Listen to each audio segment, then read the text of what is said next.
අපි දෙන්න චිත්‍රපට මහා ගණනක නෙමේ. ඉතාමත්ම ප්‍රේක්ෂකයට මතක හිටින විදිහේ චිත්‍රපට කීපයක රඟපෑවා.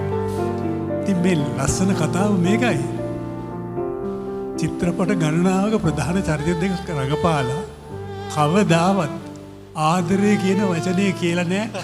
පවුරුවා ගන්න, ගුටි ගැන ගන්න, බැන ගන්න, මිනිමරා ගන්න චරිත විතරයි කරලා තියෙන්නේ. කාර් කුඩු වෙන්න පොලි වලින් ගන්න.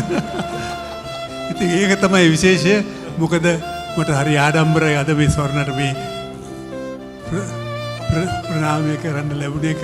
මොකද ස්වර්ණයි මායි මම අපි හොඳම චිත්‍රපටවල රඟපෑවා වගේම මගේ සිනමා ජීවිතය තුළ මම අගය කරන ශ්‍රේෂ්ඨතම නිලියන්ගෙන් ඉතාම සමීප සහෝදරත්වයක් වැඩ කරන මගේ නිලියන්.